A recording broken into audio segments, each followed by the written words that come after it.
Hello guys, வணக்கம் and welcome back to the film புதி YouTube channel. ஆக்சுவலாக இந்த கமர்ஷியல் ஆக்ஷன் படமாக எடுத்துட்டிங்கன்னா இன்டர்வல் வரதுக்கு கொஞ்ச நேரம் முன்னாடி தான் ஹீரோவும் வில்லனும் சந்திப்பாங்க. அதுக்கப்புறம் இன்டர்வலுக்கு அப்புறம் ஹீரோவுக்கு வில்லனுக்கு நடுவில் ஒரு மிகப்பெரிய லெவலில் கேட் அண்ட் மவுஸ் கேம் மாதிரி போகும். ஸோ அப்படிப்பட்ட ஒரு கேட் அண்ட் மவுஸ் கேம் தான் இப்போதைக்கு தமிழ்நாட்டில் டிவிகேக்கும் டிஎம்கேக்கும் நடந்துகிட்டு இருக்குது.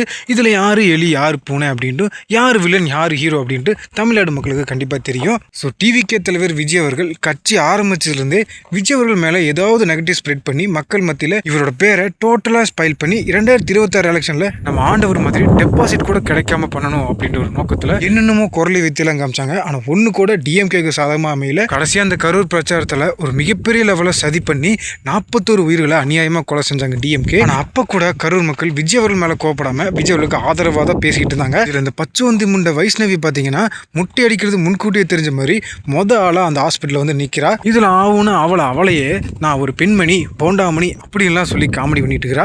ஆக்சுவலா பெண்மணி யாருன்னா அன்னை தெரசா ஒரு பெண்மணி. நாட்டுக்காகவும் நாட்டு மக்களுக்காகவும் போராடி ஜெயிச்ச எத்தனையோ பெண்மணிகள் இருக்கும்போது காசுக்காகவும் பதவிக்காகவும் பீதிங்க போன இந்த பீ முண்டையெல்லாம் தன்னைத்தானே பெண்மணி அப்படின்னு சொல்லிக்கிறது அந்த பெண்மணின்ற வார்த்தையவே கொச்சப்படுத்துற மாதிரி இருக்குது. ஸோ இப்படிப்பட்ட கொத்தரிமையில் இருக்கக்கூடிய இந்த டிஎம்கே அரசு எவ்வளவோ முயற்சி பண்ணியும் விஜய் அவர்களோட அந்த நல்ல இமேஜை டோட்டலா ஸ்பாயில் பண்ண முடியல. ஆனா கடைசியா இவங்க இப்ப எடுத்திருக்கக்கூடிய ஆயுதம் என்னன்னு பாத்தீங்கன்னா சிவகார்த்தியனோட பராசக்தி படத்தை டிஎம்கேயோட இன்னொரு கொத்தரிமையான டான் பிக்சர்ஸ் ராகுல் தான் தயாரிச்சு வெளியிடுறாரு. இந்த படத்தை சுதா கங்கரா அவர்கள் டைரக்ட் பண்றதுனால கண்டிப்பா இது ஒரு ஸ்ட்ராங்கான படமா தான் வர வாய்ப்பு இருக்குது. விஜயோட ஜனநாயகன் படம் பாத்தீங்கன்னா தெலுங்குல ரிலீஸ் ஆன பாலையோட பகவத் கேசரியோட ரீமேக் அப்படின்னு சொல்லப்படுறதுனால இந்த படத்துக்கு எகென்ஸ்டா பராசக்தி படம் ரிலீஸ் ஆச்சு அப்படின்னா விஜயோட அந்த நம்பர் 1 மார்க்கெட்டை உடைச்சலாம்.